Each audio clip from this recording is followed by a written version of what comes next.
नोंथांमोनजों मोनसे बाथ्राखौ आं सावरायगोन बे जाहैबाय मा बीपीएफ नि सासे देरहानाय गुमा समस्तिनिफ्राय जानांगौ मोहम्मद अंताज आली बेबायदि नामा स' बिथांनि सापर्टारफोरा नो ईएम नो रेस्ट होननानै होख्रावनायखौ जों नुनो मोनदों स' बिथांनो ईएम होआखै माने बै जे 12 जननि लिस्ट बे लिस्टआव अंताज आलीनि नामा गैया आरो बेनि थाखायनो जोबोर होस्रिखावनायखौ नोंथांमोना नुदों नोंथांमोना खोनासंनानै ला माबायदि होख्रावदों बिथांमोना होख्रावदों मा माने हाग्रा महिला जिन्दाबाद होनदों बीपीएफ जिन्दाबाद बेबायदिबो होनदों नामा खोनायाखै माखासेखौ आरो लोगोसे मोहम्मद अंताज आलीखौबो बिथांमोना जिन्दाबाद होदों निश्चय किन्तु बिथांमोननि दाबिया जाहैबाय मा मोहम्मद अंताज आलीना माबा मोनसे बावलायलांबाय स' अंताजनो मा होनांगोन ईएम होनांगोन बिथांनि नामा ईएम नि लिस्टआव गैया आरो बेनिखायनो बिथांमोना मा खालामदों होख्रावदों दाबि खालामदों होख्रावनानै दाबि खालामदों बीपीएफ नि फ्लेग लादों बिथांनि फट'खौ लादों नोंथांमोना नुदों नोंथांमोना खोनासं माबायदि होख्रावदों बिदिनो आंनि फंनैसोखौ नोंथांमोना खोनासंनो हागोन थारैनो खोनादों नोंथांमोना माबायदि होख्रावदों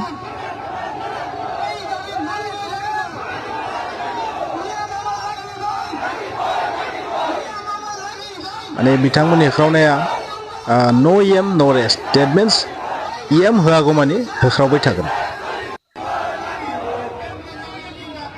नोंथांमोना थारैनो खोनादों हाग्रा महिलारि जिन्दाबाद बेबायदिबो होनदों नामा फंसे फंनै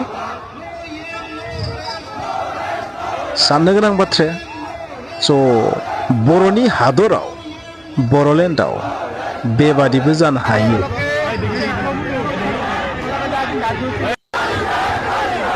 जाय बिटिसिखौ बर'नि थैखौ माने बोहैहोनानै लाबोदों बेवहाय मोहम्मद अंताज आली बायदि सुबुङा ईएम मोननो हायो आरो बिखौ होयैनि थाखाय नो ईएम नो रेस्ट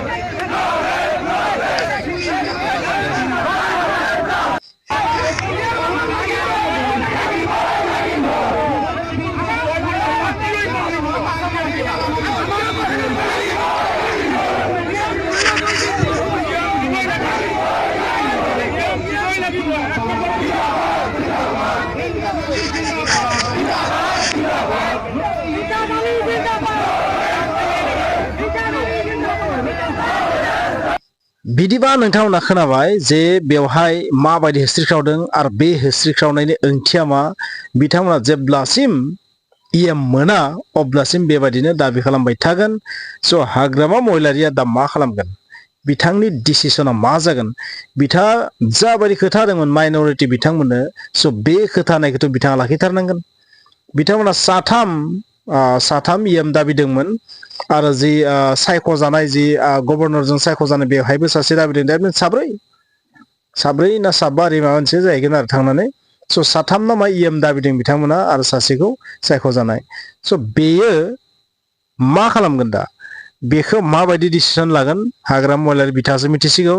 स' बिथांमोननो ईएम होआगौमानिथ' बिथाङा रैखा गैखाया बेखौनो जों बुंनांसिगोन स' नोंथांमोना नायबिजिरबाय थादो मा रोखोमनि जाथाय जागोन बिथांमोना मोनाबा मा खालामगोन नेक्स्ट इलेक्शनाव माबायदि खहा जानांगौ बेखौबो साननांगोन महिलारि सारा स' बिथांनि थाखाय दा एकदम मोनसे जेंना फैदों आरो मा डिसिसन लागोन बिथाङा बहुत साननो गोनां जाबाय बिथाङा बिनिखायनो जानो हागौ एसेबां गोबावसिमहालागै ईएम बिथाङा होनो हायाखैमोनबो जानो हागौ स' बहुत साननो गोनां जानानै फैबाय बीपीएफनि थाखाय बे बिराद मोनसे जेंनानि सम स' बेबादिखौ खिन्थु जों सानाखैमोन आसरित धरननि मोनसे परिस्थिति नुबाय इलेक्शनाव देरहानाय समावथ' सानदोंमोन एबसलिउट मेजरिटि लानानै देरहाबाय बेबाराव स्ट्रं जासिगोन सरकारा नाथाय नुबाय ईएम होयैनि थाखायनो दिनै होस्रिख्रावनाय बेयो जोबोद साननो गोनां जाबाय